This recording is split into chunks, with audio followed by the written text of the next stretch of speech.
आधी रात के समय अर्जुन अपनी गर्लफ्रेंड दिशा के साथ एक सुनसान हाईवे पर अपनी बाइक दौड़ाए जा रहा था। अर्जुन, तुम्हारी वजह से हम घर पहुंचने में लेट हो गए हैं। माँ मेरा इंतजार कर रही होंगी। तभी अर्जुन ने बाइक रोक दी। तुमने बाइक क्यों रोक दी? देखो दिशा, अगर हम इस सीधे रास्ते से जाएंगे तो तुम्हें घर पहुंचते पहुंचते 11:30 बज जाएंगे। क्यों ना हम शॉर्टकट रास्ते से टर्न ले लें? अर्जुन, लेकिन मैंने सुना है कि इस शॉर्टकट के रास्ते पर रात के समय अजीबोगरीब घटनाएं होती रहती हैं। मैंने तो तरह तरह की बातें न्यूज़ में सुनी है। वो सब बकवास बातें हैं दिशा। तुम्हें पता है, इस हाईवे को 20 साल पहले मेरे पिता ने ही बनवाया था। वो इस शहर के सबसे बड़े कॉन्ट्रैक्टर थे। अगर ऐसी बात है तो फिर बातें करने में टाइम क्यों वेस्ट कर रहे हो? बाइक स्टार्ट करो। अर्जुन ने बाइक उसी शॉर्टकट रास्ते की ओर दौड़ा दी।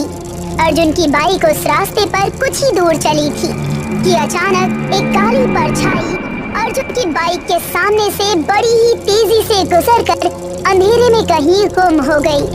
अर्जुन और दिशा बाइक सहित नीचे गिर पड़े। दिशा बड़ी मुश्किल से उठकर खड़ी हुई और अर्जुन भी।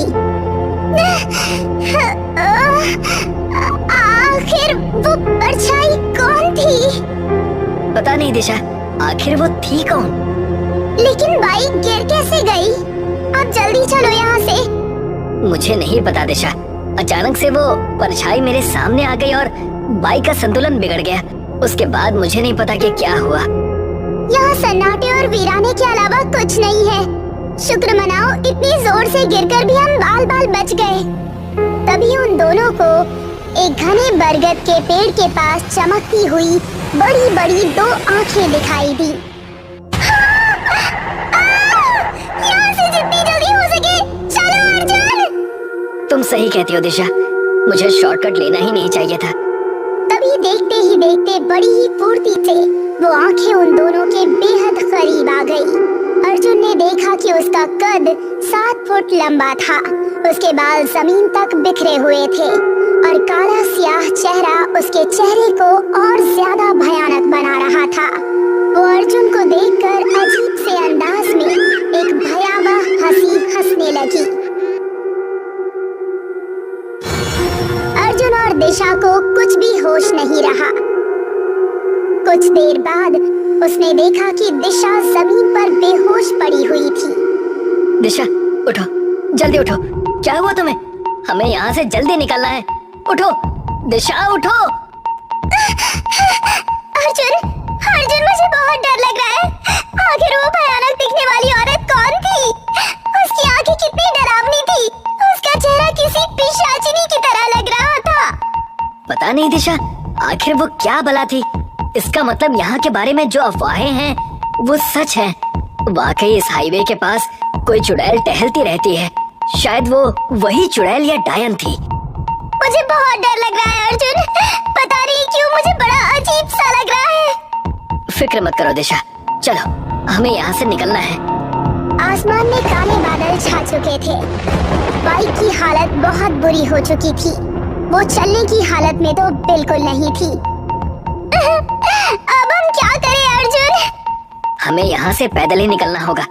मुझे नहीं लगता कि रात के वक्त यहाँ से कोई वाहन निकलता होगा जिससे हम लिफ्ट ले सके। तुम सही कह रहे हो अर्जुन। इस सुनसान हाईवे पर हम दोनों के अलावा दूर दूर तक कोई नजर नहीं आ रहा। इतना कहकर दिशा और अर्जुन चलने लगे, मगर वो जितना दूर चलते फिर घूम फिर कर वहीं वापस उसी जगह पर आ जाते। ये सब क्या हो रहा है अर्जुन? हम कितने घंटों से चल रहे हैं, मगर घूम फिर कर हम वापस उसी जगह पर आ जाते हैं। मुझे भी समझ में नहीं आ रहा दिशा कि आखिर ये हो क्या रहा है। तभी अचानक दिशा की नजर एक टूटे फूटे ढाबे पर पड़ी, जहाँ पर 100 वॉट का एक बल्ब जल रहा था। उसकी रोशनी दूर से ही दिखाई दे रही थी। मुझे लगता है कि हमारा एक्सीडेंट हुआ था और हम घबराहट की वजह से इस ढाबे को देख ही नहीं पाए। होश आने के बाद हम बहुत ज्यादा डरे हुए थे। चलो चलकर देखते हैं, शायद हमें कोई मदद मिल जाए। वो दोनों उस ढाबे के पास चले गए। अर्जुन वहाँ पर बैठे हुए लोगों को बहुत गौर से देखने लगा। अचानक उसके पास एक अजीब सा दिखने वाला लड़का आकर बोला, आप खाने में क्या लेंगे? यहाँ सब कुछ मिलेगा। उस लड़के को देखकर दिशा बुरी तरह डर गई। कुछ नहीं चाहिए, बस एक गिलास पानी दो और 2 कप चाय। हमारा कुछ देर पहले एक्सीडेंट हुआ था। यहाँ एक्सीडेंट होना नई बात नहीं है साहब। यहाँ पर रात में जो भी आता है ज्यादातर उसका एक्सीडेंट हो ही जाता है। इतना बोलकर वो चला गया। ये क्या बोलकर गया? क्या मतलब था इसका? मुझे भी समझ में नहीं आ रहा दिशा। अब तो मुझे भी इस ढाबे पर बहुत अजीब सा महसूस हो रहा है। अर्जुन ने घड़ी पर जब नजर डाली तो उसने देखा कि घड़ी में सुबह के 4 बज रहे थे। कुछ ही देर में सुबह होने वाली है दिशा। जैसे ही सुबह होगी हम लोग यहाँ से निकल जाएंगे। तभी वही लड़का चाय लेकर उन दोनों के सामने आ गया। अर्जुन और दिशा ने जैसे ही एक घूंट चाय पीकर उन दोनों को भयंकर तरीके से उल्टी आ गई। ये चाय है या जहर? अचानक उन दोनों की नजर चाय के कप के अंदर पड़ी हुई इंसानी उंगली पर पड़ी। अर्जुन, देखो इसके अंदर एक इंसानी कटी हुई उंगली पड़ी हुई है। उस उंगली में एक अंगूठी भी है। ठीक ऐसी अंगूठी मैंने भी पहन रखी है। अर्जुन, हम गलत जगह फंस गए हैं। दिशा ने इतना कहा ही था कि देखते ही देखते ढाबे पर जितने भी लोग मौजूद थे सबके चेहरे बहुत ही भयानक हो गए।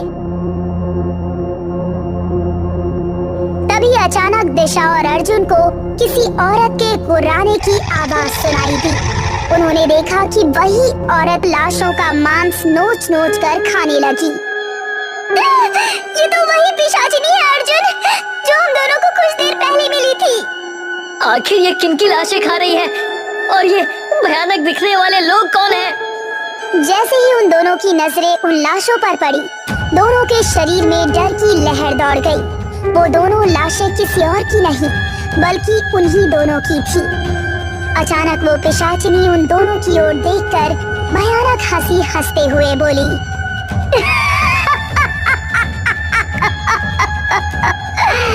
ऐसे क्या देख रहे हो तुम दोनों? तुम दोनों तो उसी वक्त मर चुके थे जिस समय तुम अपनी बाइक से गिरे थे। जितने भी लोग तुम्हें इस ढाबे में दिख रहे हैं वो सब मुर्दा लोग हैं। अचानक उस पिशाचिनी सुंदर महिला के रूप में परिवर्तित हो गई। कौन हो तुम और कौन है ये सब भयानक लोग? कुछ देर पहले जो मैंने कहा था वो गलत नहीं कहा था। तुम दोनों मर चुके हो। हमें यहाँ से जाने दो। आखिर हमने तुम्हारा क्या बिगाड़ा है? तुमने नहीं, तुम्हारे बाप राजन ने बिगाड़ा था। ये भयानक दिखने वाले लोग तुम्हारे बाप की वजह से ही मरे थे और मैं भी तुम्हारे बाप की साजिश का शिकार हुई थी। देखना चाहते हो तो देखो। उस महिला की आंखें अचानक लाल हो गईं।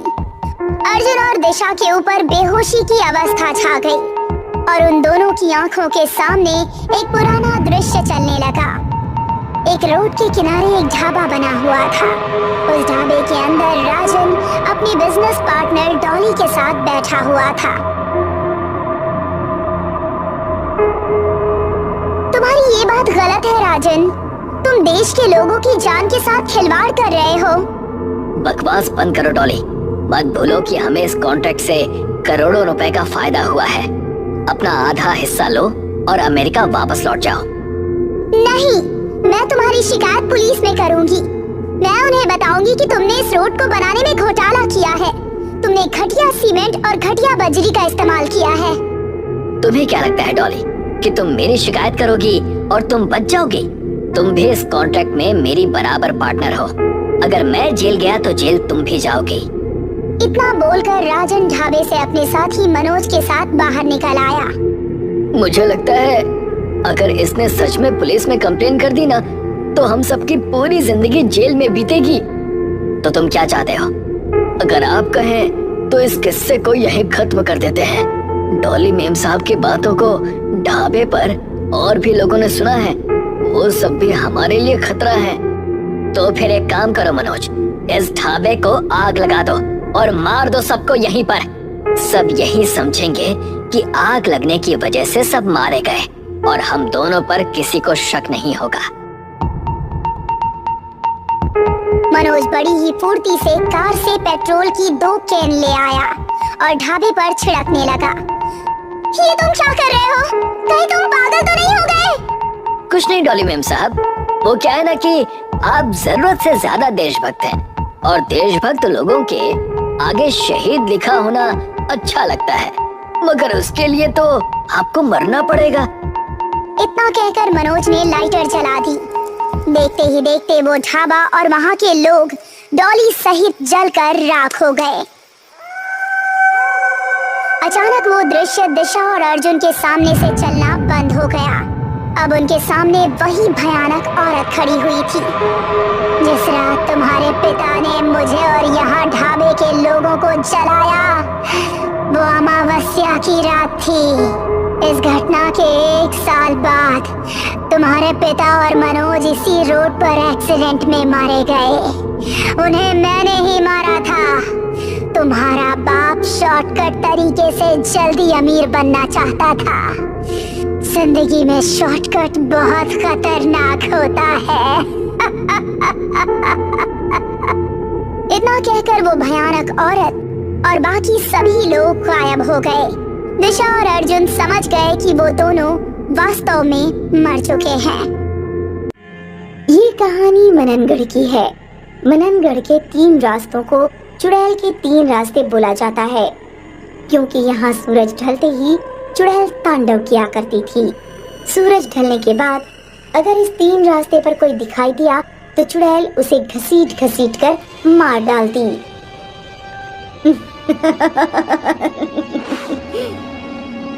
एक बार की बात है, दिनकर का पोता सूरज गांव आया था। सूरज ढलने से पहले घर लौट आना। हाँ दादाजी, मैं कोई छोटा बच्चा थोड़ी हूँ जो गुम हो जाऊंगा। इस गांव में छोटे बच्चे नहीं, बाकी बड़े लोग गुम हो जाते हैं। पिछले हफ्ते तेरे रवि चाचा गायब हो गए थे चुड़ैल के 3 रास्ते से। चुड़ैल का 3 रास्ता?